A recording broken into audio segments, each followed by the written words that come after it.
Comics. Because they have no home. Welcome to the After Show. For show. It's not open one night in Sunnydale. It's the After Show. That's right. Our discussion today will be about Joss Whedon and Georges Jeanty. Sure. The writer and penciler of Buffy the Vampire Slayer, The Long Way Home. And that is right. So please make sure that you hit subscribe and click the notification bell so you don't miss any of our after show shows or bonus content. Also, you should make sure you listen to the episode before this because this is after the show and it doesn't make as much sense. But hopefully you know that by now. Anyway, so we're going to talk about Joss Whedon first. So I just want to throw out this disclaimer that I'm going to focus on Joss Whedon's works as a writer and not talk about anything political or about the workplace. You can form your own opinions on that and do your own research. Yeah. So Joss Whedon is an American writer, director, and producer with a writing style that mixes horror, comedy, and drama into a witty, sarcastic, and entertaining story. He's best known for creating the hit TV show Buffy the Vampire Slayer, which ran from 1997 to 2003, which became a cult classic. After the series ended, he continued Buffy's story through the comic books, which we talked about in our episode, which kept the characters' adventures alive and expanded the universe beyond what they did in the show. He once mentioned in an interview that writing Buffy was like coming home, as it allowed him to explore deeper themes and characters without the constraints of TV production. He said Buffy was always meant to be bigger than TV, and the comics let her be that. And that was pretty evident from our review, especially because she now has like a horde of Slayers that she's, leading. So. And they didn't have to pay any actors for that. Exactly. So after graduating from Wesleyan, Joss Whedon moved to the West Coast and worked in a video store. There he found his first inspiration for Buffy, a movie about bimbos out for vengeance. He watched it and he was disappointed in the movie because the bimbos never got their revenge. So this inspired him to create a strong female protagonist who could fight back and get her revenge. The word bimbo is just so funny to me. You don't hear that very often anymore. So besides Buffy, Whedon's been involved in many other projects. Some of the ones that I wanted to note were Alien Resurrection from 1997. That's all I'm going to say about that. Angel. Beautiful baby. Yes. The TV show Angel from 1999 to 2004. Firefly, 2002. Serenity from 2005. Dr. Horrible's sing-along blog from 2008, which is just super hilarious. It's great. The Avengers, which we talked about before. Agents of S.H.I.E.L.D. And then the Avengers Age of Ultron. And then also Justice League in 2017. And that's all I'll say about that. Yeah, we don't need to say anything more about Justice League. Joss Whedon's a really interesting guy, and I do feel like there's part of me that really enjoys his writing style, and then there's part of me that his tendency towards the more racy stuff and some of that where I'm just kind of like, I don't know. So I'm a little bit split on him part of the time, and I think that's why my score came out the way it did too. If you haven't watched the episode yet, I don't know why you would watch the after show first, but go back because that's where we talk about our scores. But yeah, that wittiness can be really fun, but then I think every once in a while he can like take it too far where I'm like, all right, let's get back to our story here a little bit. So, but for me, his at least the favorite thing of mine that he did was definitely Firefly and Serenity. That sci-fi universe is like so well realized in only 13 episodes in a movie. It's like really compact, but it's just like everything about it has been so well thought out. And the cast on there was really great. Even the more like racier elements of his writing, they felt kind of justified by the characters on that show, where it was like, okay, well, this is something that is a part of this universe when they're hearkening back to like geishas in ancient China and stuff like that with the way Inara's character is. So I really enjoyed that show. I thought it was a great way of mixing sci-fi. You want to lead this team? And Western. Yeah? Well, you can't! Another like, well, we're going to address this with dialogue, but we're just going to shove it away too. Well, you can't! Like, you can't. I'm doing it. No. And I actually I think I saw Serenity before I saw Firefly, And I originally thought Serenity was like a phenomenal movie, and then I went back and watched Firefly, and I was like, "Oh, the series is actually better than the movie is." So Yeah, I did the same, and then I went back and watched Serenity again, and I was like, "Wow, this movie is not as good as I thought it was." Like, it's not bad, but it's just the series is so much better. The series is really, I don't know. It seems like maybe he's better at that kind of long form storytelling. So comic books make a lot of sense for him because that's what comics are. So our penciler for today is Georges Jeanty. And again, please correct me in the comments if I'm saying it incorrectly. I think it's Jeanty. Jeanty. Georges Jeanty. It looks French. He is not French. So there's that. I looked up, and I guess his ancestry is Dominican and Haitian, but he was born in the United States. So he's an American comic book penciler. Known for his Wildstorm series, The American Way, which was published after DC got ownership of the imprint, and for Buffy the Vampire Slayer Season 8, which he actually penciled all of the trades. So if you enjoyed this and you decide to follow the series, you don't have to deal with any of the like changing artist duties thing. It looks like he did all of it. Duties. So. Sorry. Well, I mean, we're talking about works of Joss Whedon, and so got to throw in those. Somebody's got to make a duty joke. But that would have been Buffy. She would have been the character that would have been like, "Ha, duty," or something on the show. So weird. So while Jeanty was born in Brooklyn, New York, he was raised by his mother in Miami Beach, Florida, along with his 3 younger siblings. And while he actually originally went to school for acting, he decided to pursue a career as a professional artist instead after attending several courses for his fine arts major at Miami-Dade College. So it kind of makes me wonder, like, I know a lot of people will go to college for one major, and then you get into it and you find out, like, I don't want to do this as a job. This is something that I just want to do as a, like a hobby. And that actually kind of happened to me with my graphic design schooling that I did. In college, I was just like, I really hate having people tell me what I have to draw and what I have to do artistically, and I just want to do it. And I even had a professor be like, just if you want to do art, nobody's stopping you from making it. Yeah, you can just do it on your own. So yeah, I almost wonder if he went through a similar thing where he did acting and he was just like, this isn't for me. Or like a music degree and then becoming a quality assurance director. I mean, this. Yeah, But you got a bachelor's degree. That's what matters. Exactly. So, Jeanty quotes his childhood heroes were Luke Cage, the Fantastic Four, and Alan Moore's Saga of the Swamp Thing are basically the main inspirations for his decision to go into comics. So those are really like wildly different influences. But his artistic influences include the 80s penciling legends such as John Byrne, Michael Golden, who actually penciled the Rogue versus Captain Marvel story that we did last year, and I have lost my place. Michael Golden, Frank Miller, and Alan Davis, as well as the French artist Jean Giraud, who's better known as Mobius. And if you've seen The Fifth Element, that's Mobius art all over that whole movie. So it was a French comic book artist. Jeanty was requested personally by Joss Whedon to work on Buffy because he admired his work since the early days penciling a Bishop one-shot for Marvel. And so he was given the job of creating stylized comic book versions of the Buffy cast by Whedon because he didn't want Jeanty to stick to strict portrait work. So if you go all the way back to our Star Trek The Next Generation Hive review, one of the criticisms that I had was it looked like the characters were off-model unless they were being drawn in a pose that was literally a photograph or a still from film.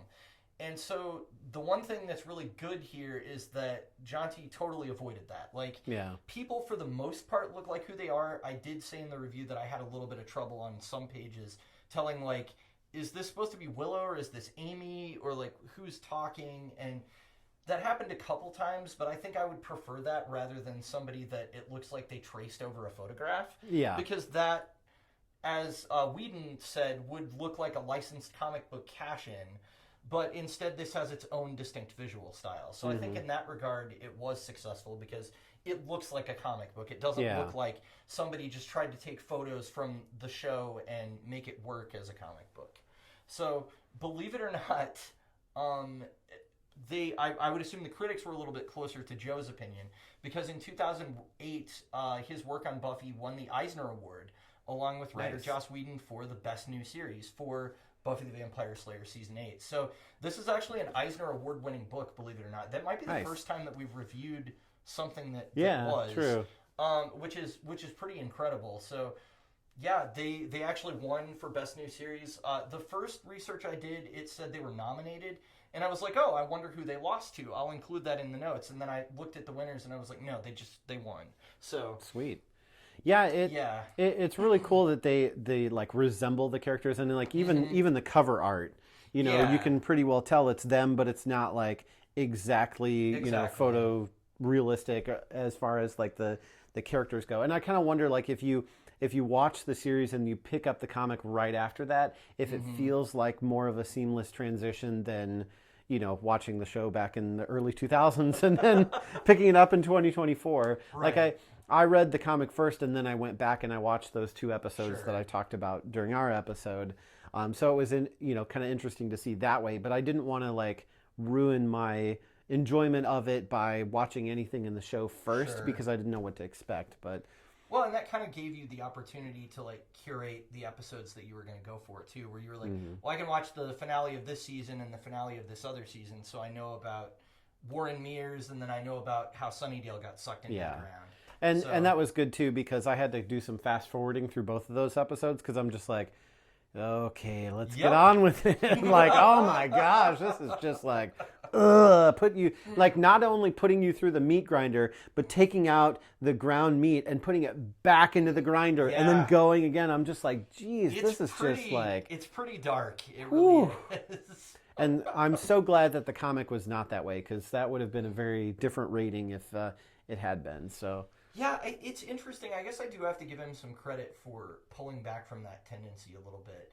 And maybe it's the idea that now that the series is done, they finally earned some happiness. I don't know. Or that they're not, you know, beholden to a, you know, TV company or Warner Brothers that's saying, you need to make everybody sexy, you need to put this kind of action in it, you know, to get ratings and blah, blah, blah. And, well, we didn't get as many ratings as last season, so here's what you're going to do to get more ratings, you know. Maybe he was free to do more of the stuff that he wanted to do, which was more at the beginning of the show, so that's my guess. It's interesting. Studio interference is, like, always a problem. But the WB definitely positioned itself as, we are the teen network. And so that was... They had WB Kids, which would have been probably all the stuff that we would have watched, even though we were not kids. But you know, the Batman Superman adventures, and eventually Batman Beyond, and you've got Pinky and the Brain and Animaniacs and all the good Warner animation. All that stuff was awesome. Freakazoid, we've mentioned him before. But then, you know, at nighttime they basically had these teen comedies that could be raunchy, or you know, or it was teen drama that could also be raunchy. I remember reading an article back in the day where they said, like, because of the balance of the way TV ratings worked, they would get racier on Buffy the Vampire Slayer but not have them swear, and they would get less racy on, like, Dawson's Creek, but they would swear all the time. Because it's like that balance of, like, well, we have to keep it TV-14 or whatever they were calling the... I don't know. We used to have TV Y7FV and all that back in the day. You know, fantasy violence. But, yeah, that was definitely their demographic. So there would have been a certain expectation with, if Buffy is on our network, it has to fit within that paradigm of you know, what the network is doing. And, of course, we see that with Arrow. Even when, you know, it became the CW, they still were kind of going for that age group. So it's like, we got to have a lot of relationship drama with Oliver and Felicity, and, you know, we got to have love triangles and all this stuff. And it's just like, all right, but, like... But isn't Green Arrow a cool superhero? You know, we get to see some of that too. So it really felt like that with Stargirl. It was like, we have this really, you know, fun story and all this cool stuff is going on.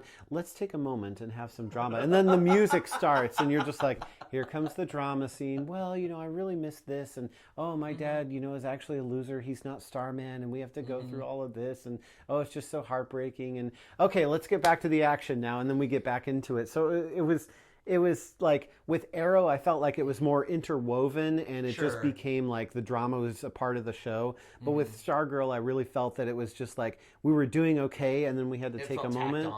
Or like when they started changing Supergirl, where it was like all of a sudden they're just like, the DEO's not using guns anymore and we're making changes. And if you don't like it, you can just leave. And they're just like, just all these drastic changes all of a sudden out of nowhere. And the show, like I felt like Supergirl was going along pretty good. And then they just veered off like, whoa, what is happening? And then they kind of like finally came back to like, they really tried to pull it too hard. I mean, and again, there was a network change there. So that makes sense. Whereas you go from the studio heads at CBS, who probably had a certain expectation of the show, and then it leaves and goes to the CW. You know, the CW is like, well, we'll pick it up, and then suddenly they've got a little less budget for one, I'm sorry to say. And Callista Flockhart, who was really a good part of the first season, is like, well, I don't work outside of, you know, the city that I live in, because, you know, that's where I live, and so I'm not going to be on the show, basically, if you move it to Vancouver. So, but CW does all their filming in Canada, so, you know, because it's cheaper. So, that, again, that happened. And there's a lot of behind-the-scenes things that can affect TV production, whereas with a comic book, the cool thing about comics is it is a collaboration.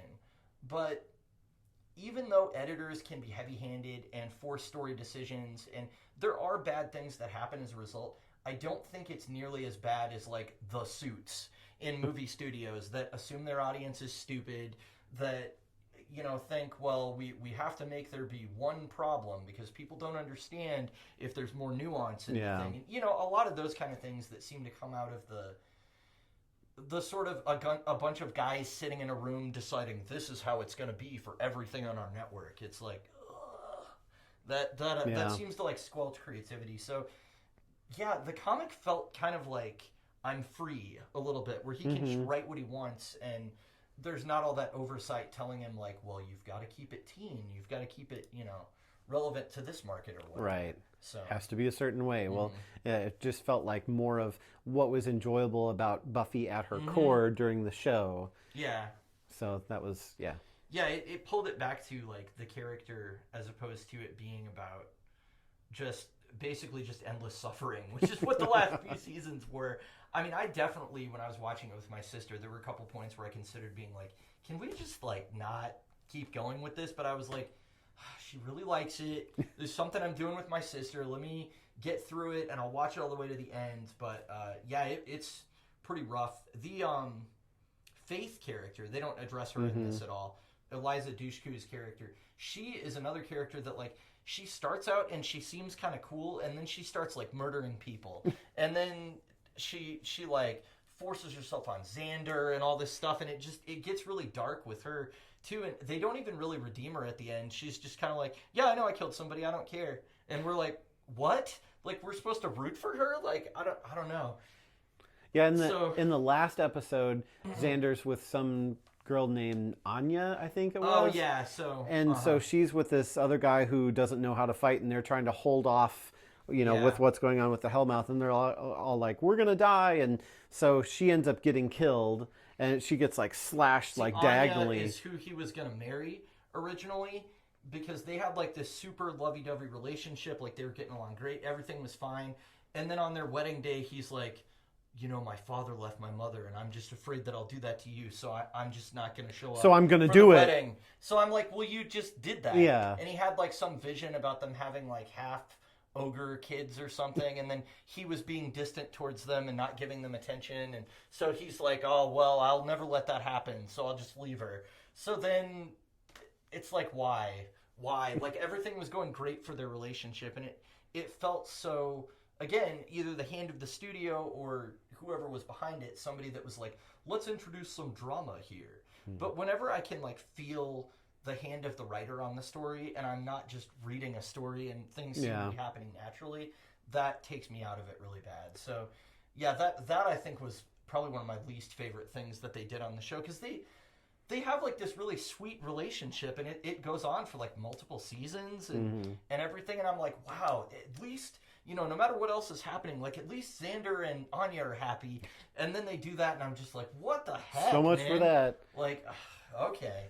Yeah, it's funny because like something like Near just doesn't feel Yeah. as nearly as like You had to get that in there. have to, yeah, make that work.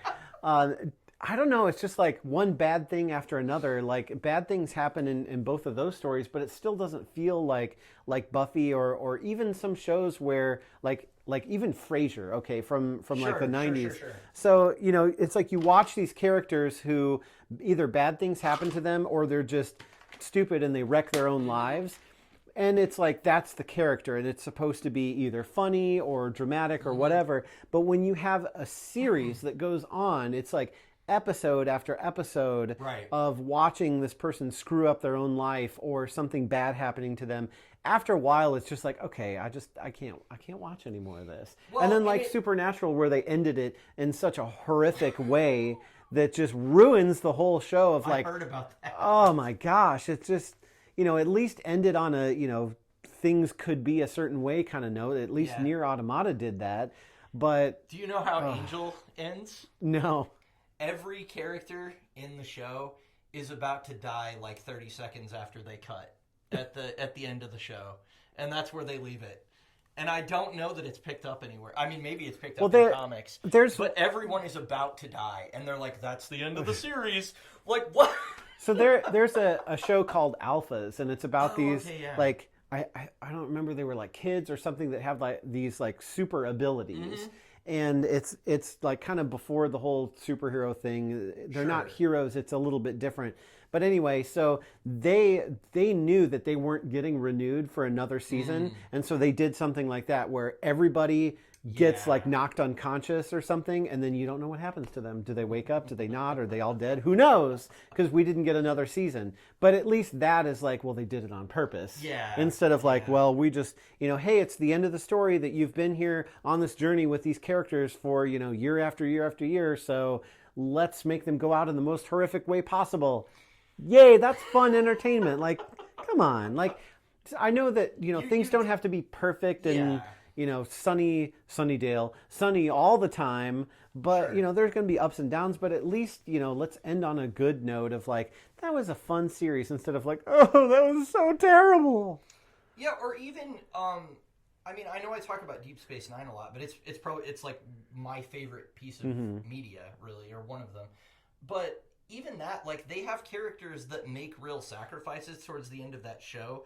But instead of it being something tragic, it feels like the natural conclusion of an arc. Sure. Where it's like, okay, well, Odo, spoilers for Deep Space Nine, Odo giving himself up to the Founders to sort of help reform them feels like a natural way for him to return to his people and sort of end his character arc. And Sisko returning to the Prophets, even though he's leaving behind Cassidy and Jake and her baby, it's like, okay, but it also feels like he's kind of been leading to that point. So it's part of, like, I think part of it is you need to justify the end point with the character development that you've done beforehand.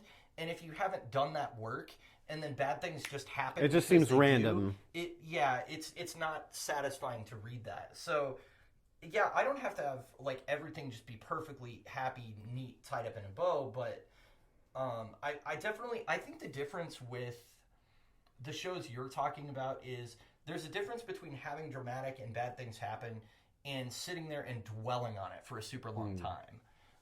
And because I'm not opposed to having some like drama and tragedy happen in the story, but we also don't need to sit there and linger on it and linger on it and linger on and I feel like definitely the later seasons of Buffy, they have a tendency to do that. That's what Willow was doing after Warren shot Taro. Was she was just lingering on it, and it's just like, okay, fast forward a little bit more. Like, okay, we get it. Like, this is tragic, and I'm not making light of it, but they just like that meat grinder again, put it back in, trying to really justify the thing she was about to do. But there's not really a lot of justifying.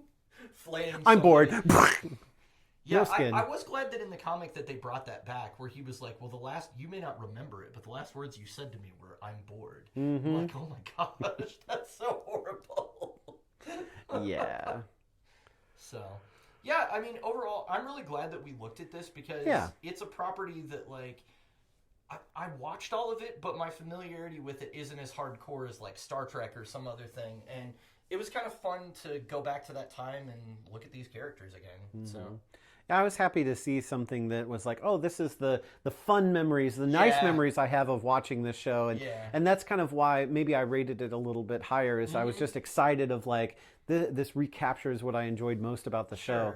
Like when I was first reading about it, I'm like, okay, she's got like, a team that she's training or something. And it took me back to Arrow, where they tried to do that to him on the CW, where like, he had a team, but then it was his same drama.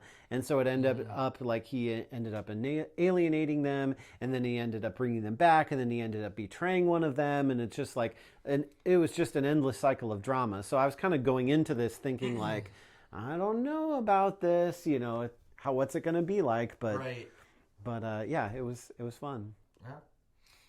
Well, everybody, thanks for watching our after show. Like, subscribe, comment on YouTube. Yeah. Definitely let us know what you thought of Buffy the series or this comic or even the creators. Just, stay out of some of the weeds of the Joss Whedon stuff. And we'll be fine. So, everybody, thank you so much for watching. Yep. Get you later. See you next time. We like Comics. because they have no home.